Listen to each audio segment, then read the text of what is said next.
Are you looking to get rich quick? Are you looking to find a job that rewards you for your time and effort? Either way, YouTube isn't for you. Being a YouTuber and making money from YouTube is one of the biggest opportunities available right now. All of the methods to do it have been battle tested for almost 20 years on YouTube. I've personally been doing it for over a decade. And even though things are changing with the creator economy, the opportunity here is absolutely staggering. Amazing. Every word of what you just said was wrong.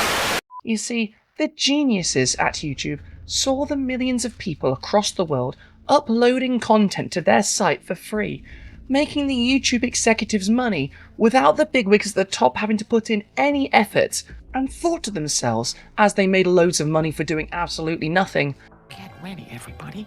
He's about to do something stupid. what if we made it harder for everyone to do that? It's so dumb, it's brilliant. No! It's just dumb.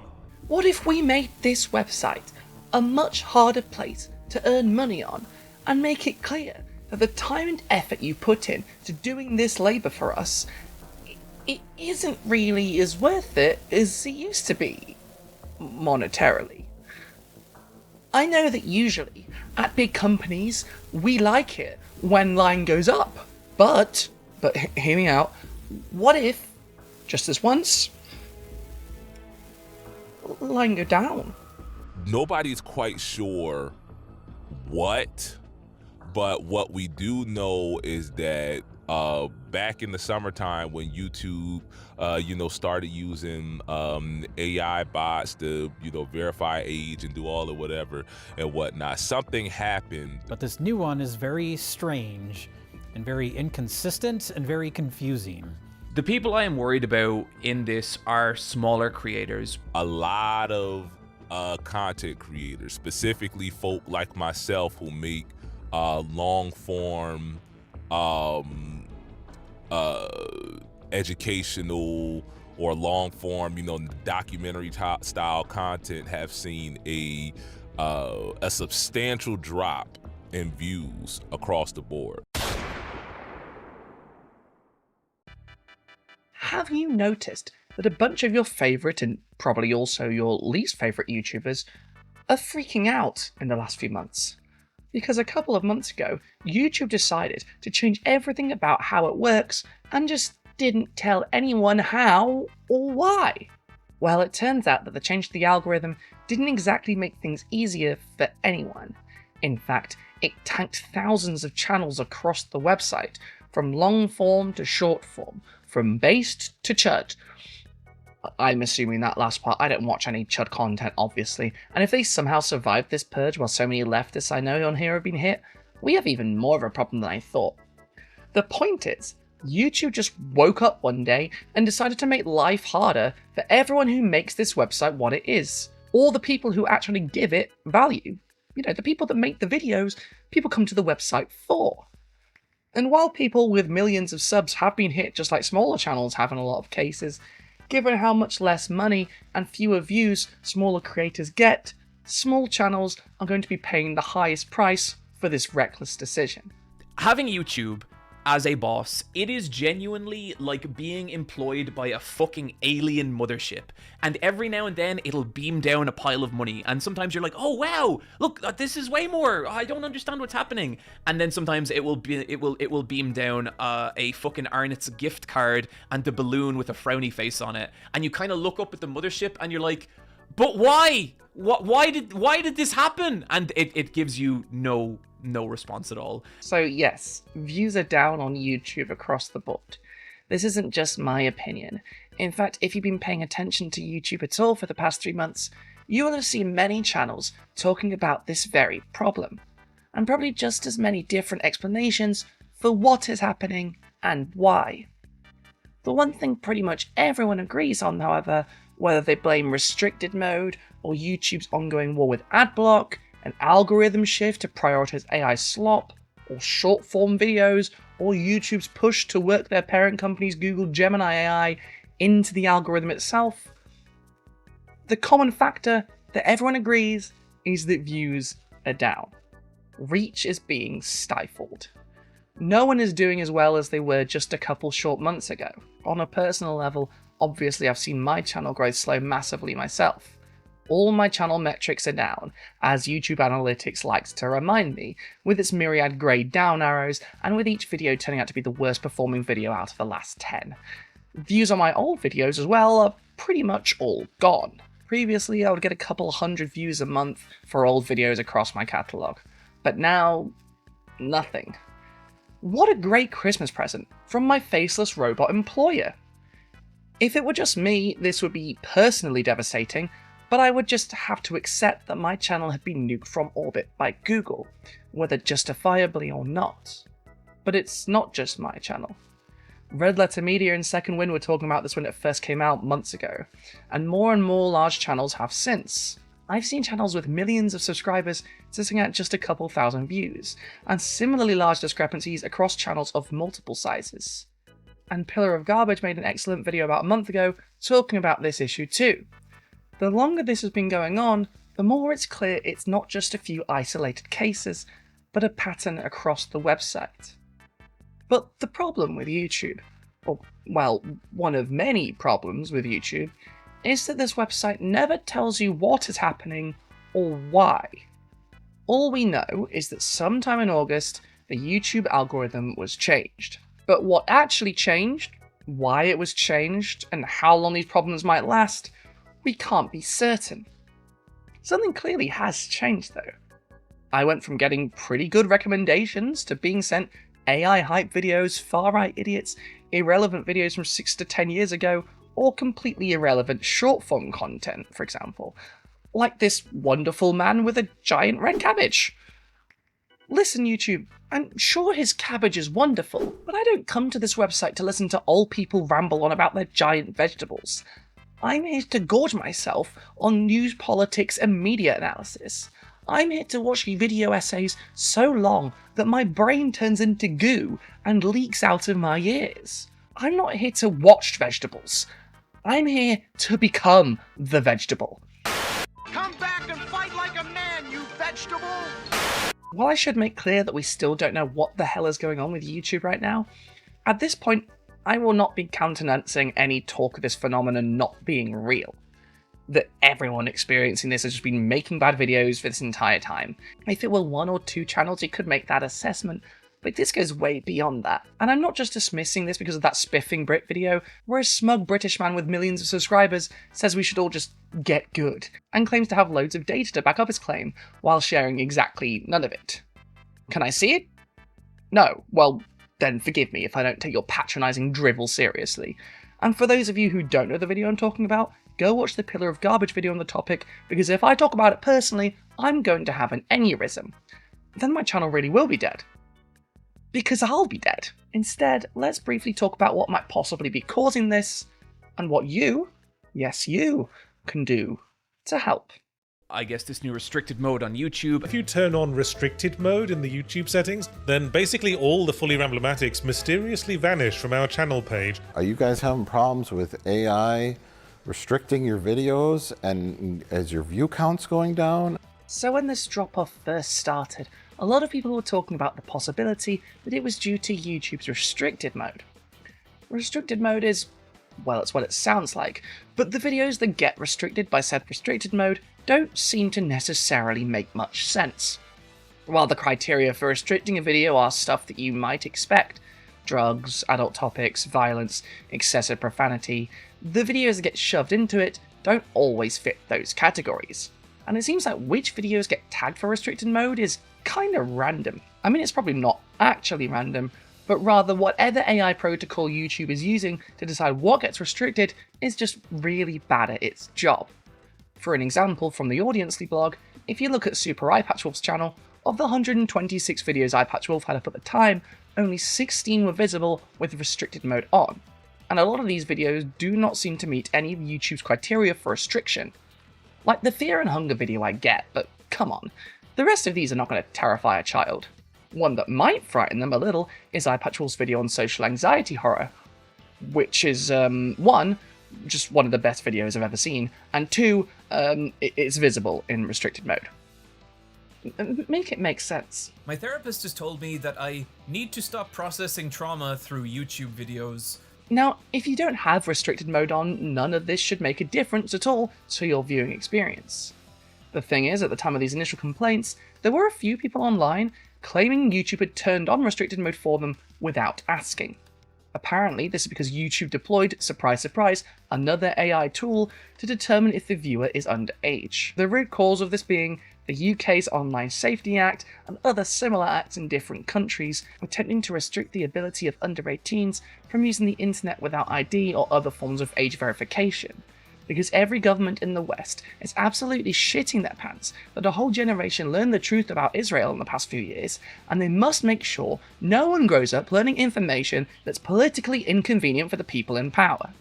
Get up, go home. I'm opposed to what you're doing. Despite this, YouTube insists restricted mode does not turn itself on, and the feature has been around for a decade without many problems. And the more time goes on, the more it doesn't seem to be the culprit, or at least the main one. Perhaps it contributed. Perhaps this is a multifaceted issue.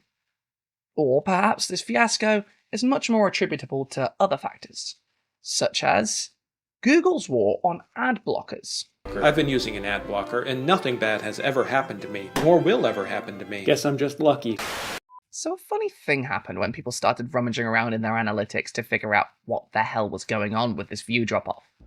For channels who were watched primarily on a computer as opposed to a phone, TV or tablet, after August 11th, 2025, when the first reports of view drops were widely reported, views on computers fell to second or third place, being overtaken by mobile and TV views.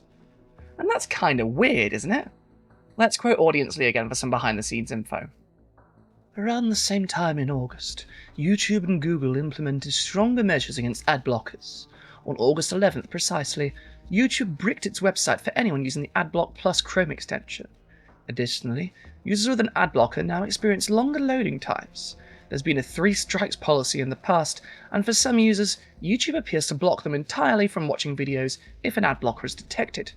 Considering these points, it's likely that most of the drop-off in views is due to browsers with ad blockers not being counted by YouTube. For some channels this was even more stark, with their views dropping massively, but their likes, comments and sometimes even revenue remaining the same. So it follows the same amount of ads were being shown, the same amount of people were interacting with the video, but a huge number of views was simply no longer being counted. But YouTube pushes videos more the more engagement it gets. Presumably lower views would mean lower chances YouTube pushes it further. What's more, if you rely on sponsors to make money, sponsors are not affected by adblock, and they pay based, at least partially, on view count. The number of views a video with the add-on is expected to get, which increases the number of people that will click through. So, even if this helps YouTube's advertisers, it hurts creators, who not only get fewer views, but will now likely make less money from sponsors. So, creators are demoralized, seeing their channels report metrics that indicate they're massively flopping, and will be less able to make money outside of YouTube because of these changes. YouTube itself seems to at least partially verify this claim too. Hi creators, we know seeing your view count drop is frustrating, especially when you can't pinpoint the cause. We've seen a lot of speculation there is a connection between view count drops and features like restricted mode, and want to clear things up directly. The short answer, restricted mode represents only a small fraction of the daily views on YouTube. There has not been an increase in viewers using restricted mode, and this optional setting is not causing a drop-off in views. If your channel is experiencing a drop-off in view counts, this could be happening for a few reasons. Return to the baseline. Some channels that had high-performing videos are now seeing viewership return to their normal baseline. It can feel like a drop, but it's more so a leveling off after a big spike. Seasonal viewing habits. Every year we see significant shifts in viewership, especially around August as summer ends. This is a normal part of the yearly cycle. Viewers using ad blockers and other content blocking tools. Ad blockers and other extensions can impact the accuracy of reported view counts. Channels whose audiences include a high proportion of users utilizing such tools may see more fluctuations in traffic related to updates to these tools. So, ad blockers are, at least according to YouTube itself, one of the more likely causes of all this. and given that other reasons are seasonal viewing habits and artifacts of seeing normality return after an unusually good month, both things most people would consider first, and are much harder to believe after months of this from hundreds of people complaining about the same issue, it could be one of the things behind this change. But I don't think it's the only thing. Creating videos from scratch is simple with AI. Security school owner Angel in Nashville, Tennessee, found it to be a great time saver. AI slop is here en masse. AI shorts have flooded YouTube, with YouTube very excited to announce the upcoming ability to make AI shorts directly within the website, crowding out videos made by actual human beings, with souls, and replacing passion projects with soulless virtual video goop that make you want to throw your PC against a wall. And long-form AI videos are here too, and this is even worse for creators, because the amount of time, energy, and research that goes into making long-form, for example, history content, means you might work for weeks or months on something really well researched and amazing, only to be crowded out of the algorithm by an AI summarizing a Wikipedia article. When Henry wanted something, he got it. And what he wanted was Anne Boleyn. This is described in depressing detail in the 404 Media article, AI-generated boring history videos are flooding YouTube and drowning out real history, which describes, in real terrifying time, the moment the AI voice glitched out on a YouTube history video that auto-played as the author of the article fell asleep. Sometime around 3 AM, I woke up because the video YouTube was autoplaying started going fee. The video was called Boring History for Sleep. How medieval peasants survived the coldest nights and more. It is 2 hours long, has 2.3 million views, and an hour and 50 minutes into the video, the AI-generated voice glitched. In the end, Anne Boleyn won a kind of immortality, not through her survival, but through her inedible impact on history. Fee! The narrator says in a fake British accent. By the early 1770s, the American colonies simmered like a pot left too long over a roaring fire. It continued. The next night when I went to pick a new video to fall asleep to, my YouTube homepage was full of videos from Sleepless Historian and several similar sounding channels like Boring History Bites, History Before Sleep, The Snooze Storian, Historian Sleepy, and Dreamoria. Lots of these videos nominally check the boxes for what I want from something to fall asleep to. Almost all of them are more than 3 hours long, and they are about things I don't know much about. In the daytime when I was not groggy and half asleep, it quickly became obvious to me that all of these videos are AI generated, and that they are a part of a sophisticated and growing AI slop content ecosystem that is flooding YouTube, is drowning out human-made content created by real anthropologists and historians who spend weeks or months researching, fact-checking, scripting, recording and editing their videos, and are quite literally rewriting history with surface-level automated dreck that the YouTube algorithm delivers to people. YouTube has said it will demonetize or otherwise crack down on mass-produced videos, but it is not clear whether that has had any sort of impact on the proliferation of AI-generated videos on the platform, and none of the people I spoke to for this article have noticed any change. These videos, as well as lacking any human touch and glitching in weird places, are often inaccurate, especially according to Pete Kelly of History Time when it comes to the visuals.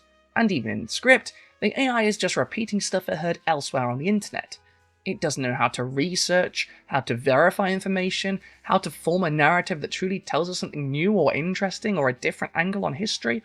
It just throws it together, pukes up a thumbnail, and steals money from genuine historians, both amateur and professional, and replaces their months of hard work with worthless ahistorical nonsense.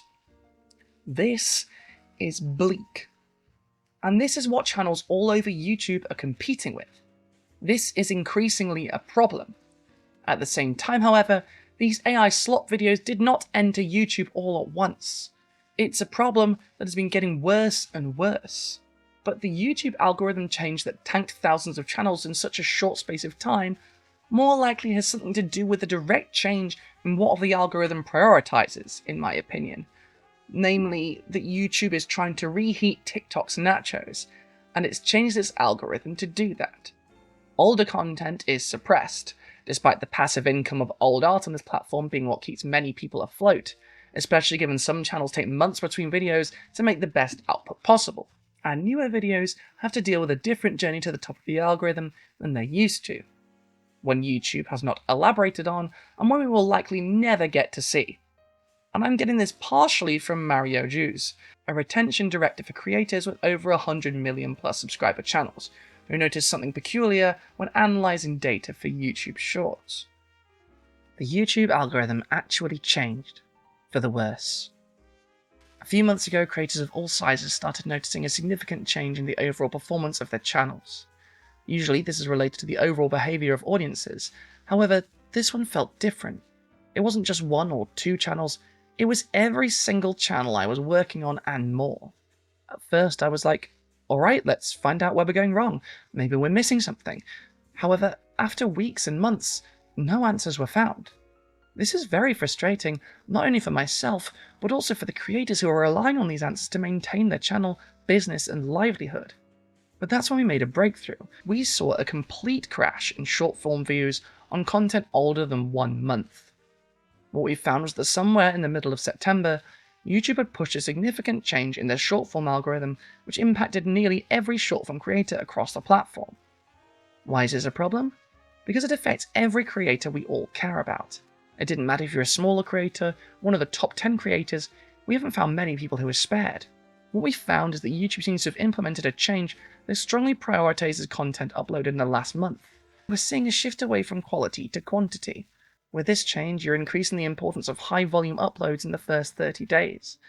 What do I believe is happening and why is the change going through? I don't believe this is a what's best for the creator type of play. It feels more like a we want to compete with TikTok type of play. The second reason, which I believe to be the actual leading reason, is a push for recency, freshness or novelty, whichever term they would choose to use. But if this is the reason, there's a massive overcorrection happening. Without a focus on both the creator and the consumer, you'll quickly run into an issue of low quality slop that makes people want to go elsewhere. Mario only talks about what he's found from Shorts data here, but clearly this change has hit the entire platform, including long-form content, although perhaps in different ways.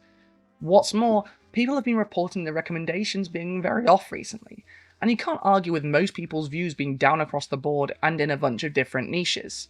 Something is happening. YouTube absolutely shifted its algorithm, and it's impacting creators in a very detrimental way. Surely, you must ask, and indeed I might ask, this can't last, surely. This will impact YouTube's bottom line too. Well, it might, but we don't know what their bottom line looks like.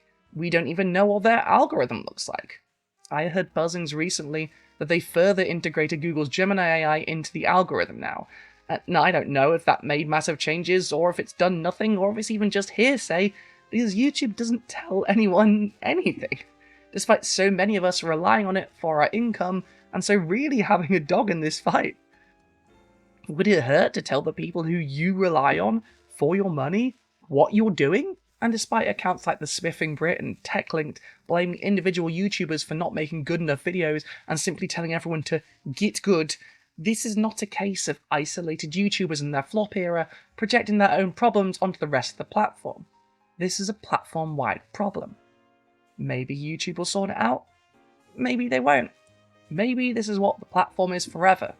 Maybe this all changes next month and we get a whole load of different confusing metrics that Google is also never open about with any of the people that frankly really deserve to know. Either way, this is a problem. And the best thing that you can do to help with that problem, dear viewer, is to help your favourite creators out. For the poor. For most of us, that means subscribing to our Patreon or YouTube memberships, and leaving tips on Coffee or PayPal. You know, the usual stuff I ask, helping us directly so we are less reliant on AdSense money. But because this is a huge issue, I have been thinking through how I handle my Patreon, and I want to sweeten the deal a little bit to encourage as many of you as possible to join, even if you just give £1. Those of you who've been on this channel before will probably be aware that I just went through a huge breakup and had to move countries. One of the problems with ending a 6-year-long relationship and having to pack up everything you own and move from Eastern to Western Europe is that, 1, it costs a lot of money, and 2, it doesn't leave you a lot of time. In the last few months, while this has all been building up, I haven't had as many early videos come out, for example. This will change. as I will slowly get back into a normal routine here and start spending every night freaking out about what has become of my stupid tranny life.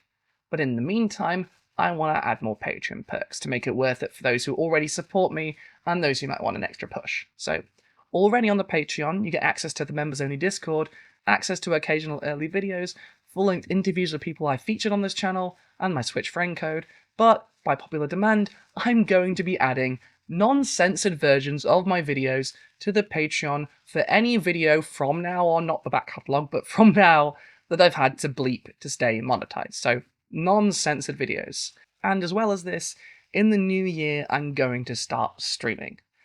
Because I've never done this before, I'm honestly quite terrified. I'm going to start with 1 day a week, and we'll see where we go from there. I probably won't end up doing more than 2.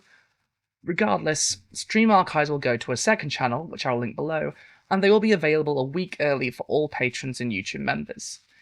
If you want to keep your favourite creators afloat, the best thing you can do is support them directly. So please, while this nonsense is ongoing, give where you can to the people you want to keep afloat. For those of you who think of me in that category, first of all, thank you, I love you. And second of all, links to my Patreon, Coffee, PayPal, and my merch store are in the description. Thank you all so much for listening, and I will see you next time on probably one of my most censored videos yet, if this gives you incentive to get the bleepless version. Until then, oh, and also hype might help. I still don't know what the hell hype is. I've never seen a hype button, but if you have the ability to hype this, whatever that means, then please do that, I think. Okay, bye for real this time. YouTube is... YouTube doesn't tell us shit. Hey, thank you for watching this video all the way to the end. You might have noticed from my voice that I'm incredibly sick, so just adding to the list of things that make me feel sorry for myself, I am safe in my parents' attic. I am no longer in Eastern Europe, but I am now sick. Just... I didn't want to not put out a video this week, but Jesus Christ. I managed to hold my voice together quite well throughout this, but if you notice some croaking, that's why. If you liked this video despite the croaking, why not like it, leave a comment, subscribe, and tell all your friends, and share it everywhere, give it a hype, and throw money at me, and please, for the reasons I detailed above. Before, whatever the right term to say is that. And as well as all the stuff that I've already hyped up, you will get your name read out at the end of each video if you contribute. And I hope you do, because I love you. Coming on a bit too strong there, sorry. Don't break up with me, please. Alright. Thank you to Ken Sorden, Andrew Steele, Georgie, Carlito Del Montote, Alan Nicholson, Dungeon Slime, Naomi Gorman, Melody, Ben Norman, Brooke Linnett, Heidi Law, Transform and Function, Cara Patching, Mattian98, Zoffrey, Lilith Dawn, Spin Noir, Victor Lufgren, Gil the Gilded Dragon, A Slice of Cake, Rue, Kawaii Esquire, Charlie Hallam, Buried Elk, Ewan Bennett Bags, Mao TM, Gina Service, You Are Made Off Stupid, Tomo, Melissa Jackson, Ren approves of your stuff, Minstrel of course, Jeffrey on, Catherine 1410 Itchy, Tom the Not Quite So Brave as Sir Lancelot, LFR, Treecoy, Ariella, Proqua, Robin Thomas, Emily Eisenberg, Carl Garlicscape. I always trip over Garlicscape. It's an easy name to say. I'm sorry, Garlicscape. I like your name. Kira B, No Sparkling Heart, Corey, Gianna J, Mightier Than the Sword, Carolyn, Imogen Q, Luciano Frias Andrade, Adam, Harry, Ndog191, Cav, Quesadilla, Dototi Azul, Leon, Adam Lees, Danielle Nevels, No Not That Paul, MB, Wandering Wonder, Ash Murphy, Lex Phoenix, Ender Credits, Mira D, Jade Senior, Boa Ea, James W, Thorin Gill, Deborah Laboon, Zilla Zathanium, Vince Whitaker, Amelia Lisette, Jason Haig, Frank McManus, Susan Foster, Helen Ariel, Sierra Whiskey, Ali Catgill, John N, Lloyd Luciente, Jason Cribbett, Shield Data, Ron Podolsky, Nightlight, Plushy Jesus, Casual Observer, Manta Ray, Courtney Burmack, Sleepy Slug, Philippa Tobroga, Soma Piglet, Brain Douche, Artie Wolf, Deanna McMillan, Caroline Regalado, Alexandra Lilly, PJ Lisvril, Howard Lott, Nara Nia, Eva Kebab, Marty Hunt, Robert McCallan, Jade Luciferian, Melissa Allen, Ataraxis, Builds Things, and Sarah Francesca Smith. Thank you all so much, and see you next time when my throat is hopefully not as fucked. Arrivederci.